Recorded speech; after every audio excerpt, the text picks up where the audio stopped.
नमस्कार साथियों, मेरा नाम है संदीप गुप्ता। आप देख रहे हैं संदीप गुप्ता बेरोजगार चैनल को। आज हमारे साथ दिनेश ठाकुर सर जी हैं, दीप्ति सिंह आईएएस के टीचर। मध्य प्रदेश में लगातार 2 सालों से आंदोलन होते जा रहे हैं, जिनके पीछे सर का बड़ा रोल है, और भी हमारे सर हैं और भी हमारे साथीगण हैं, और छात्रों का बड़ा रोल है इसके अंदर। वही इसको आगे बढ़ाते हैं। तो सबसे पहले मैं दिनेश ठाकुर सर को स्वागत करता हूं उनका।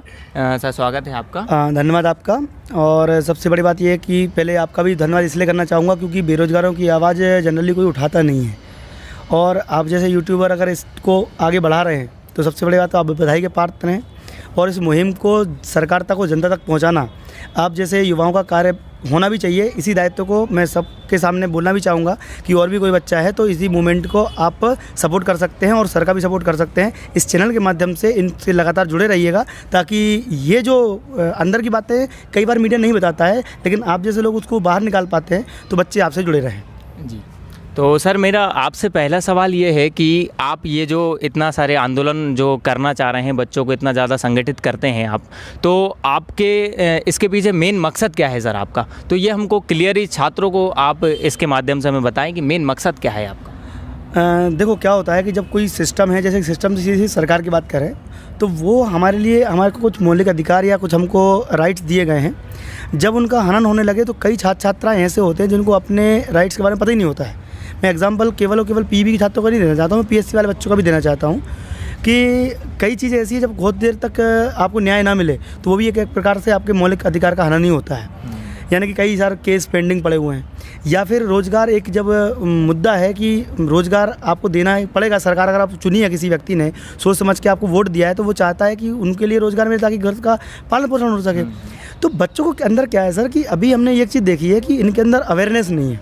अवेयरनेस का मतलब ये है कि उनको कई बार एक तो डरा दिया जाता है कि यार तुम पुलिस के सामने खड़े हो जाओगे तो वो आपको एफआईआर कर देंगे, डरा दिया जाता है।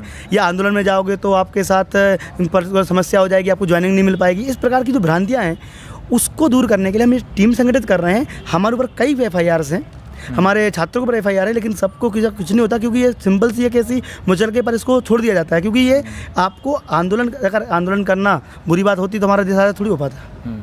अंग्रेज़ों समय भी आंदोलन किया जा सकता था। तो अब तो हमारे पास राइट्स है, संविधान में लिखा हुआ है कि आप अपने अधिकारों की मांग रख सकते हैं। तो फिर यहाँ पर बच्चों के अंदर जो डर है, भय है, उसको दूर करने के लिए मूवमेंट अगेंस्ट अनएम्प्लॉयमेंट लड़ाई कर रहा है। तो सर से मेरा अगला सवाल ये है कि सर आप सरकार द्वारा दी जाने वाली लॉलीपॉप जो हर 4 साल में दी जाती है 5वें साल के लिए, तो उस पर आप क्या कहना चाहेंगे? देखो, सरकार अपना काम कर रही है, उसको मालूम है कि जनता को कब लॉलीपॉप देना है, लेकिन जनता क्या कर रही है? ये सवाल सीधा आपसे कर रहा हूँ, आपके माध्यम से जनता से कर रहा हूँ कि अगर ऐसा हो रहा है तो इनसे जवाब मांगने की हिम्मत आप में क्यों नहीं है? तो आपको पता है सर, सबको मालूम है, तो बोल रहा हूँ जो पब्लिक देख रही होगी उनको मालूम है कि जब भी चुनाव आएंगे भर्तियाँ भी आएंगी, कुछ एक्स्ट्रा आपको बेनिफिट भी दिए जाएंगे, कुछ नई नई योजनाएं चलाई जाएंगी। तो ये पिछले 4 साल तक क्या करते रहते हैं? तो उस समय जब 4 साल कुछ नहीं करते हैं तो सरकारें या फिर ऐसे लोग जो आपको धोखा देके कुछ पद पर पहुँच तो जाते हैं लेकिन वो अपना कर्तव्य निर्वहन नहीं करते। तो इसको जगाने के लिए, झकझोरने के लिए आपको बीच बीच में आना पड़ेगा ना। कुछ लोग बोलते हैं सर आप लोग आंदोलन क्यों करते रहते हो? आंदोलन से क्या मिलता है? तो मैं आपको बता दूं, आंदोलन से हमको कुछ नहीं मिलता है, बस ये हम अंदर एक सुकून ये मिलता है कि हमने आज 15, 50 या 100 बच्चे ऐसे तैयार कर दिए जो कभी भी सिस्टम में गलतियां होंगी तो उनको बोलने के खिलाफ। जैसे आप भी आज बोल पा रहे हो सर, आप कैसे बोल पाए?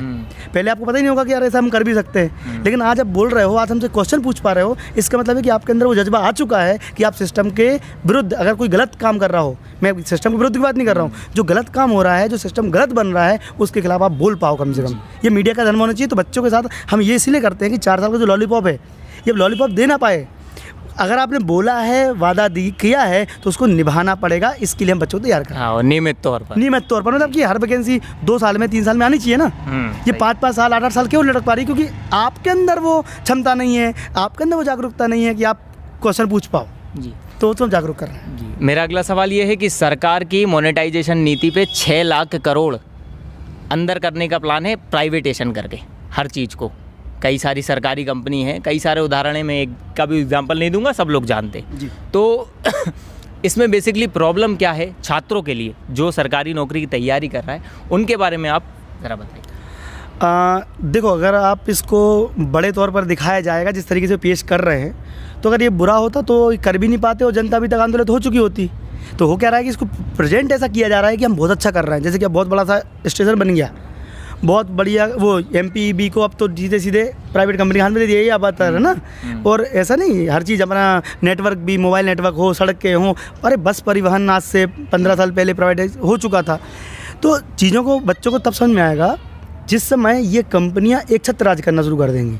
कहने का मतलब ये है कि अगर हमने पढ़ा है, कई चीज़ें पढ़ी हैं कि अगर किसी एक व्यक्ति के हाथ में सारी पावर आ जाए तो वो सबको आसानी से अपनी उंगलियों पर नचा सकता है। तो अभी क्या हो रहा है कि 4-5 लोगों के पास ये बातें पहुंच गई, उनके पास में कुछ पावर पहुंच गई। यानी कि जो भी आपने देखा हो, किसान क्यों नहीं झुके। अगर ये पूरा का पूरा किसानों का पूरा ठेका उनके पास पहुंच जाता तो किसान आज से 10 साल बाद अपने आप को ठगा हुआ महसूस करता, क्योंकि जैसा वो बोलते उतने मिलने ना पड़ता। तो ऐसा ही आपको लग रहा है ना कि ये बहुत अच्छा हो रहा है। भैया ये किस बात पे? क्योंकि सरकारी कर्मचारी बोलते हैं, हम बता रहा हूँ आपको, खुली बात बता रहा हूँ कि ये क्या बोलते हैं, सरकारी कर्मचारी प्रॉपर तरीके से काम नहीं करते। क्या? तो वो काम नहीं करते तो जिम्मेदारी किसकी?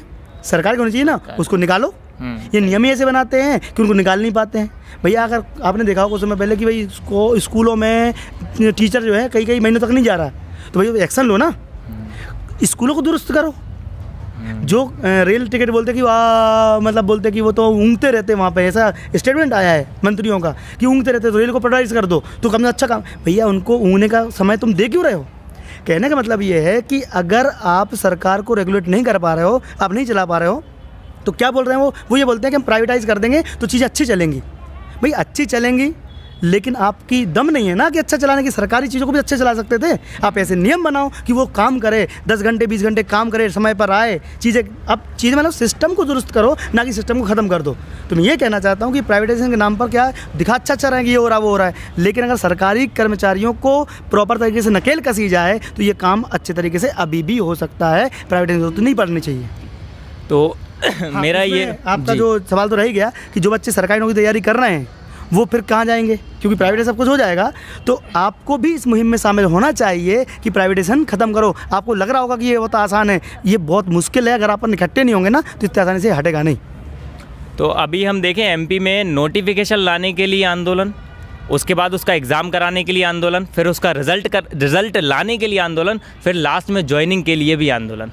तो ये आंदोलन कब तक चलेंगे, ये हमारे सर आप बताएंगे कि ये एक्चुअली में आंदोलन ख़त्म भी होंगे, ये नियमित तौर पे भर्तियाँ होंगी कि नहीं होंगी, या ये आंदोलन आप कब तक चलाते रहेंगे? आपकी क्या है कि आप इसको कब तक लेके जाएंगे? देखिए, अगर हम कुछ दिनों पहले अगर आप ये बात पूछते तो हो सकता था मैं कोई एग्जांपल नहीं दे पाता, सेट नहीं कर पाता जी।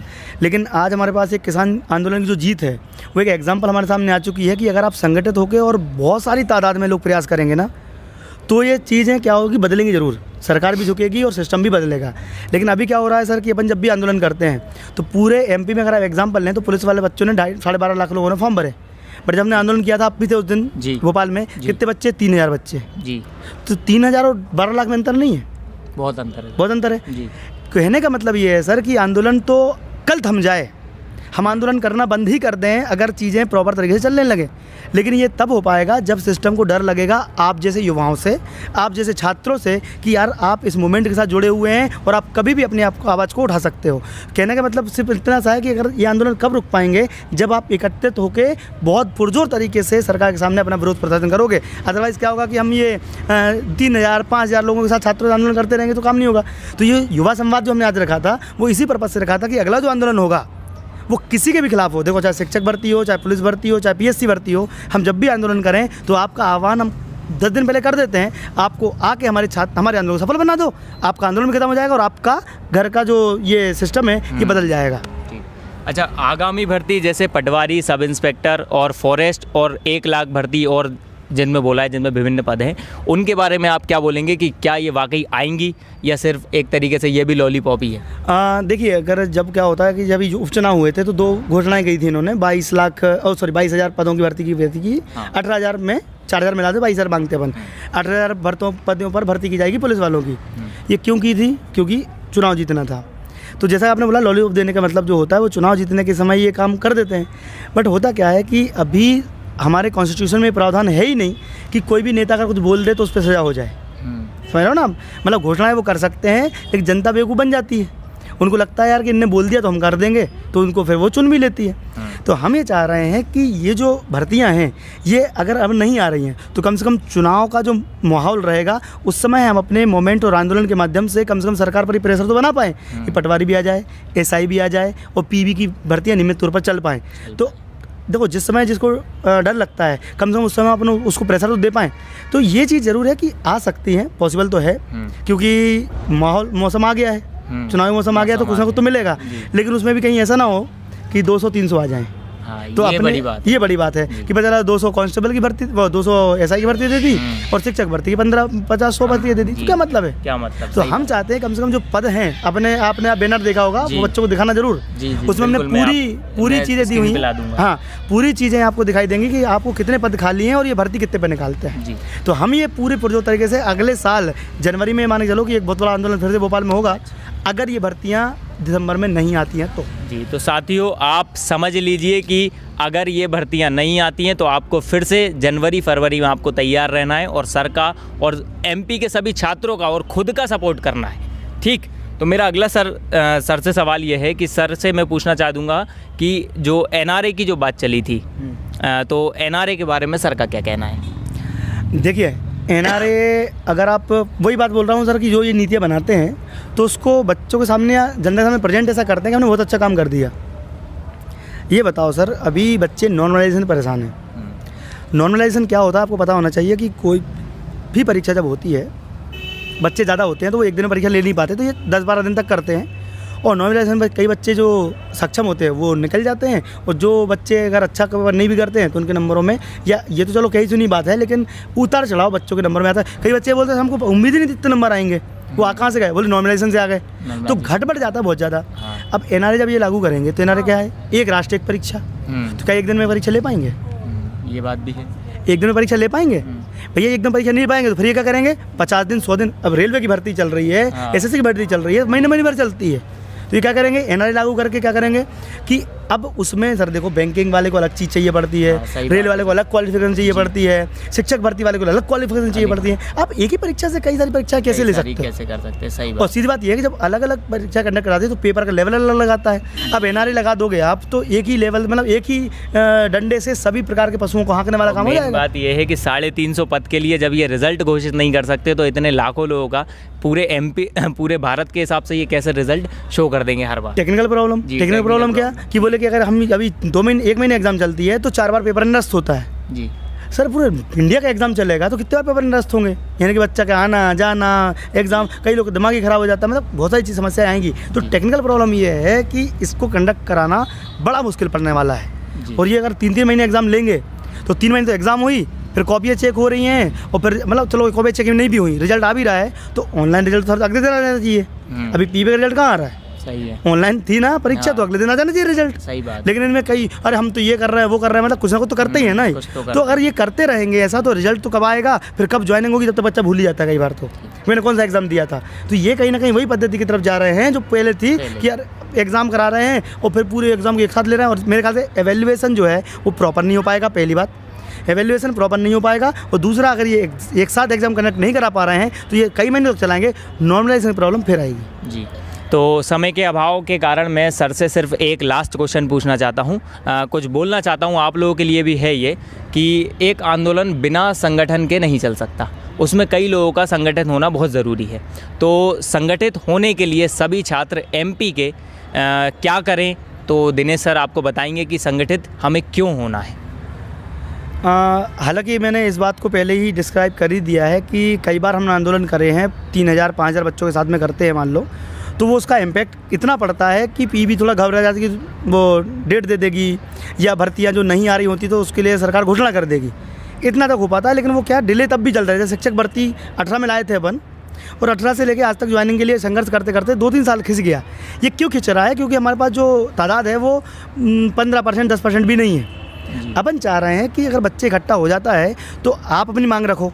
हमारा मोमेंट अगेन अनएम्प्लॉयमेंट क्या चाहता है कि आप अपनी मांग रखो, उसको हम क्या करेंगे कि सरकार तक तुरंत पहुंचाएंगे। अगर उनको पता चल गया कि यार 10-15 लाख बच्चे इनके साथ में हैं तो अपना एक लेटर में काम हो जाए।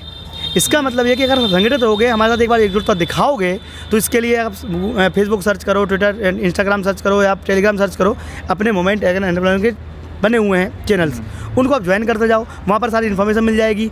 अगली भर्ती, और सर कभी कभी ये होता है कि बच्चा मतलब बताऊँ, बच्चे को लगता है कि ये एक ही भर्ती के लिए काम करें।